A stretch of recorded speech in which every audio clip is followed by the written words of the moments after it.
यह यात्रा है सोने की चिड़िया भारत की।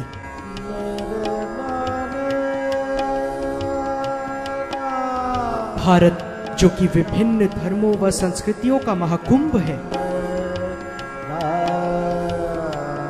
भारत जहां की पावन भूमि वनों, समुद्रों, रेगिस्तानों व बर्फ के पहाड़ों से आच्छादित है।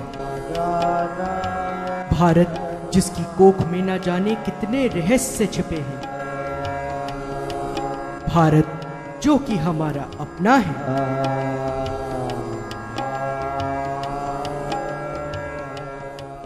नमस्कार, आदाब, गुड इवनिंग। मैं आपका हमसफर दोस्त ऋतुराज देवांग स्वागत करता हूं आप सभी का इस अद्भुत show Bharat Darshan exploring the unexplored पर। दोस्तों, इस शो में हम आपको ले चलते हैं अतुल्य भारत के कुछ ऐसे अनछुए अनदेखे पर्यटन स्थलों की ओर जो हमारी संस्कृति व विरासत का अभिन्न अंग होने के बावजूद भी आज तक अनएक्सप्लोर्ड हैं। साथियों, आज हम जा रहे हैं समय में 1.5 लाख वर्ष पहले पूर्व पाषाण काल में, जब आदि मानव होमो इरेक्टस आज के मनुष्य होमो सैपियंस से बिल्कुल भिन्न पत्थरों के औजारों का जीव जंतुओं का शिकार करने हेतु प्रयोग किया करता था। दोस्तों, आज हम जा रहे हैं मध्य प्रदेश में स्थित भीमबेटका के रॉक शेल्टर्स अर्थात पाषाण आश्रयों में, जहां आज भी प्राग ऐतिहासिक पैलियोलिथिक एरा की अति प्राचीन आदि मानवों द्वारा गुफाओं में बनाई गई रॉक पेंटिंग्स हैं। दोस्तों, हम निकल रहे हैं अपने गंतव्य भीमबेटका की ओर। सड़क काफी अच्छी है तथा उसके ऊपर प्रॉपर मार्किंग्स भी हैं।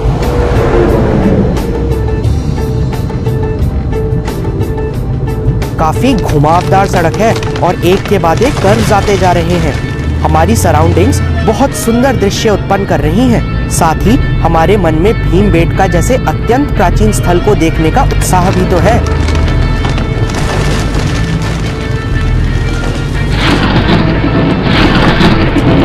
हम पार कर रहे हैं एक बेहद संकीर्ण पुल जिसके नीचे काफी गहरी खाई है। इस पुल को एक बार में एक वाहन ही पार कर सकता है। दोस्तों,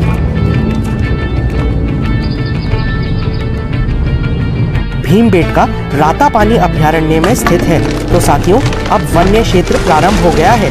सिंगल लेन रोड है, इसीलिए हम जंगल की मनमोहक सुगंध का आनंद लेते हुए धीरे धीरे आगे बढ़ रहे हैं।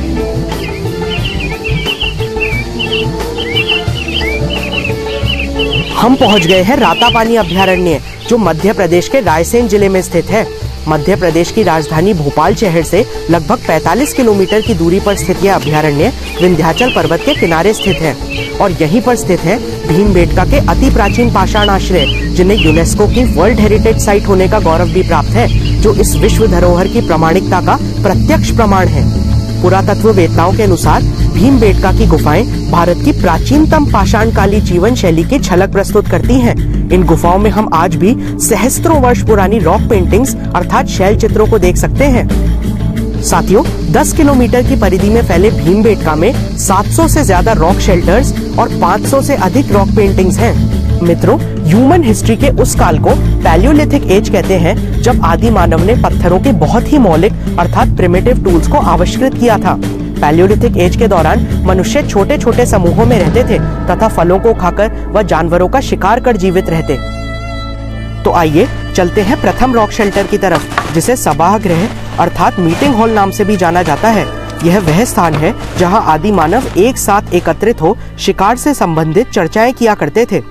आदि मानव द्वारा की गई यह सुंदर चित्रकारी एक चमत्कार से कम नहीं है, क्योंकि 30,000 वर्षों से भी अधिक पुरानी होने पर भी आज तक इनका रंग फेड नहीं हुआ है। आर्कियोलॉजिस्ट्स का यह मानना है कि ये रंग वेजिटेबल डाइज, रंगीन मिट्टी, पेड़ों की जड़ें तथा जानवरों की वसा से निर्मित किए गए थे। ब्रश अर्थात तूलिकाओं का निर्माण फाइब्रस वृक्षों से किया गया था। विद्वानों का मत है कि पैलियोलिथिक एज में रातापानी अभयारण्य के घने जंगलों के मध्य केवल गुफाएं ही थी, किंतु कालांतर में पर्यावरणीय बलों के प्रभावों के चलते यह गुफाएं रॉक शेल्टर्स में परिवर्तित हो गईं। यह गुफाएं पानी के बहाव से कटकर प्राकृतिक रूप से निर्मित हुई थी, जिनमें बाद में आदि मानव ने आश्रय लेकर अपनी जीवन शैली की छाप रॉक पेंटिंग्स के रूप में हमारे लिए छोड़ दी। इन चित्रों में हमें शिकार किए जाने वाले जानवर दिखाई दे रहे हैं, जैसे भैंसे, बकरियां आदि।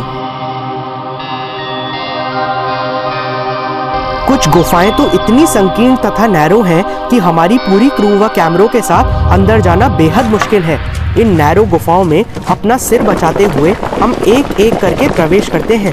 साथ ही इस बात का भी तो ध्यान रखना है कि हम अपनी शूटिंग के दौरान केवल प्राकृतिक रूप से मौजूद प्रकाश का ही प्रयोग करें, क्योंकि कुछ रॉक पेंटिंग्स फोटो सेंसिटिव भी हो सकती हैं।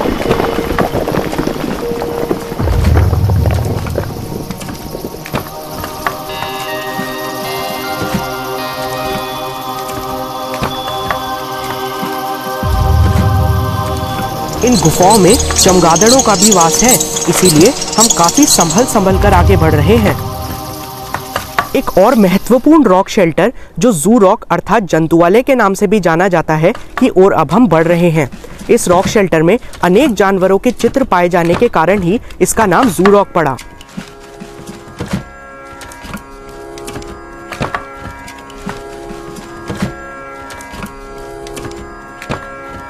दोस्तों, इस जू रॉक पर अनेक जानवरों जैसे नीलगाय, भैंसे, बाघ, शेर, जंगली सुअर, हाथी, बारहसिंगे, मगरमच्छ व कुत्तों आदि के चित्र हैं।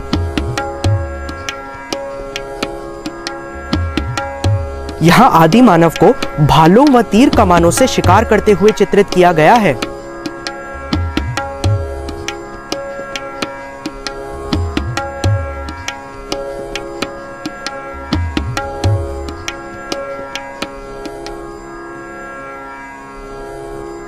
एक विशेष बात यह है कि चट्टानों में नीचे की ओर बनी पेंटिंग्स रंगीन अर्थात कलर्ड हैं व ईसा पूर्व 5 से 7 हजार वर्ष पुरानी हैं, जबकि चट्टान में ऊपर की ओर बनी पेंटिंग्स रंगीन नहीं हैं व ईसा पूर्व 10 से 12 हजार वर्ष पुरानी हैं।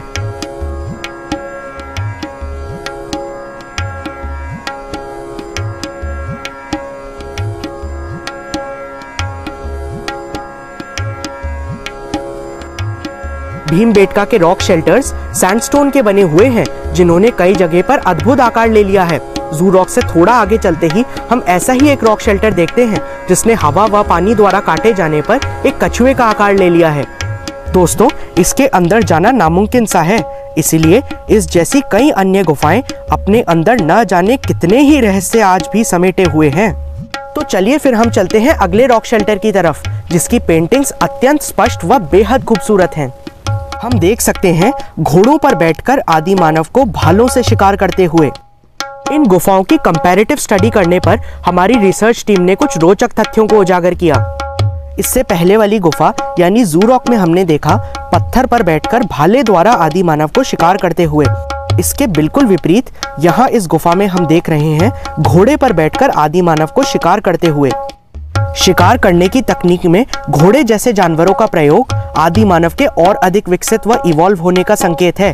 साथ ही यह इस बात का भी प्रमाण है कि जू रॉक की रंगहीन पेंटिंग्स यहाँ इस शेल्टर की कलर्ड पेंटिंग से अधिक पुरानी है। अर्थात इस ऑब्जर्वेशन से यह सिद्ध होता है कि आदि मानव ने लाल रंग का पेंटिंग्स में प्रयोग बाद में शुरू किया तथा जानवरों का प्रयोग केवल भोजन हेतु न करके शिकार ढूंढने के साधन के रूप में भी करना सीखा। भीमबेटका स्थित रॉक पेंटिंग्स की संख्या व गुणवत्ता में मानव व उसके लैंडस्केप के बीच सतत संबंध परिलक्षित होता है।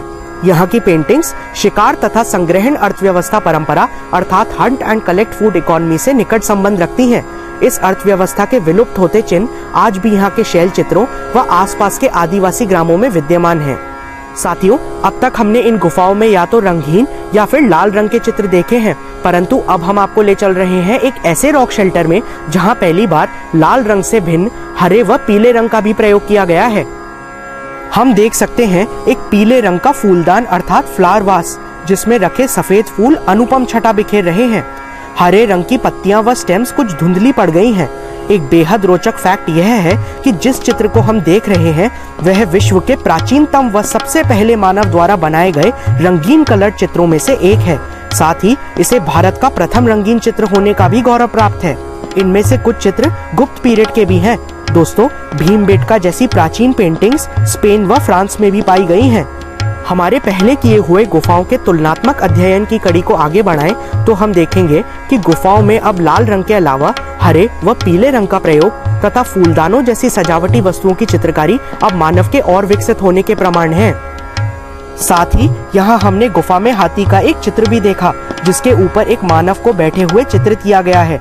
इससे यह दर्शित होता है कि इस गुफा को पेंट करने के समय तक मानव ने घोड़ों के बाद अब हाथी जैसे बड़े जानवरों को भी डोमेस्टिकेट करना सीख लिया था। साथियों, हम अति भाग्यशाली हैं कि हमें इतनी प्राचीन प्रागैतिहासिक अर्थात प्री हिस्टोरिक पेंटिंग्स देखने का मौका मिला, जो धरती पर आदि मानव के प्राचीनतम निशानियों में से एक है। तो इसी के साथ हमारी अनमोल विरासत के नाम भारत दर्शन का संदेश, यदि आप ऐसे ही किसी अनदेखे व अनएक्सप्लोर्ड स्थल की जानकारी रखते हैं तो उसके पुनः स्थापन व संरक्षण हेतु पुरातत्व विभाग को अवगत कराएं, जिससे वे उस विरासत से जुड़े ऐतिहासिक पहलुओं को प्रकाश में लाएं। साथियों, भीमबेटका में डांस अर्थात नृत्य के भी प्राचीनतम डांस फॉर्म्स को आदि मानव ने यहाँ चित्रित किया। इस गुफा में हम देख रहे हैं कि बाईं ओर लड़ाई के लिए जाते हुए आदि मानव के चित्र हैं। जरा इस चित्र पर गौर करिए और देखिए कि कितनी सरलता से एक घोड़े का चित्र डमरू के आकार से तैयार कर लिया गया है। अद्भुत शानदार चित्रकारी है दोस्तों आदि मानव की। दाईं ओर कुछ लोगों को नृत्य करते हुए देखा जा सकता है। यहाँ ऊपर की ओर आदि मानव को सामूहिक नृत्य करते हुए व एक म्यूजिकल परकशन इंस्ट्रूमेंट को बजाते दिखाया गया है। यह आदि मानव के सामाजिक होने का एक पुख्ता प्रमाण है। दोस्तों, हो सकता है कि यह आदि मानव के किसी धार्मिक कृत्य अर्थात रिलीजियस रिचुअल को दर्शा रहा हो। यहाँ हम देख रहे हैं शिकार किए हुए जानवर को आदि मानव द्वारा काटे जाते हुए। आर्कियोलॉजिस्ट्स के अनुसार भीमबेटका में ही विश्व की सबसे प्राचीन स्टोन वॉल्स अर्थात पत्थरों की दीवारें व स्टोन फ्लोर्स अर्थात पत्थरों के फर्श पाए जाते हैं। यहाँ की कुछ पेंटिंग्स तो 1 लाख वर्ष पुरानी भी हो सकती हैं। यह तथ्य तो वाकई चौंका देने वाला है दोस्तों। इतनी प्राचीन होने के ही परिणाम स्वरूप पत्थरों पर किया गया रंग अपने बेस आधार पत्थर का ही अंग अर्थात अब स्वयं रंग भी पत्थर ही बन गया है। यह चट्टानों में मौजूद ऑक्साइड की रंगों के साथ हुई रासायनिक प्रतिक्रिया है, जिसके कारण इन सहस्त्रों वर्ष पुरानी पेंटिंग्स का अस्तित्व आज भी ज्यों का त्यों है। हमारे एंसेस्टर्स इस विरासत को हम तक पहुंचाना चाहते थे, इसलिए यह चित्रकारी उन्होंने गुफाओं की बाहरी दीवारों पर न करके इनर वॉल्स पर की। दोस्तों, एक बहुत अनूठी बात आपको बताता हूँ। कहा जाता है कि महाभारत कालीन भीम के नाम पर ही इस स्थान का नाम पहले भीमबेटका और फिर कालांतर में भीमबेटका हो गया। भीमबेटका अर्थात वह स्थान जहाँ महाबलशाली भीम चट्टानों पर बैठा करते थे। इसी के साक्ष्य स्वरूप मौजूद है यहाँ भीमबेटका मंदिर, जहाँ स्थानीय लोगों के अनुसार कभी भीम पर्वतीय गुफाओं में बैठा करते थे। दोस्तों, अंदर फोटोग्राफी वर्जित होने के कारण हम बाहर से ही दर्शन कर लेते हैं। मित्रों, भीमबेटका की गुफाओं को यहाँ के आदिवासी प्राचीन काल से ही जानते थे, मगर सन 1957 में श्री V.S. वाकनकर ने इन गुफाओं के पुरातात्विक महत्व को पहली बार उजागर किया। तो हम सलाम करते हैं ऐसे महान व्यक्ति को। तो दोस्तों, आज की इस बेहद रोमांचक व इंफॉर्मेटिव यात्रा में हमने करीब से एक्सप्लोर की भीमबेटका की स्टोन एज अर्थात पाषाण युग की सुंदर गुफाएं व अति प्राचीन रॉक पेंटिंग्स। आज की इस यात्रा को यही विराम देते हैं। अगले हफ्ते इसी दिन ठीक इसी समय मैं आपका हमसफर दोस्त ऋतुराज देवांग आपको ले चलूंगा ऐसे ही किसी अनदेखे अनएक्सप्लोर्ड पर्यटन स्थल पर। आपके ईमेल्स व सुझाव इस शो को और भी बेहतर बनाने में बेहद कारगर सिद्ध हो रहे हैं। आशा है आप यूं ही हमें लिखते रहेंगे। हमारा पता है 4/12 मालवीय नगर, जयपुर 17। हमें ईमेल करें info@sukhnidhe.com पर। Good night, see you next week और ठंड से अपना बचाव करिए ताकि आप यूं ही निरंतर हमारे साथ भारत दर्शन करते रहें इस अद्भुत शो पर जिसका नाम है भारत दर्शन एक्सप्लोरिंग द अनएक्सप्लोर्ड।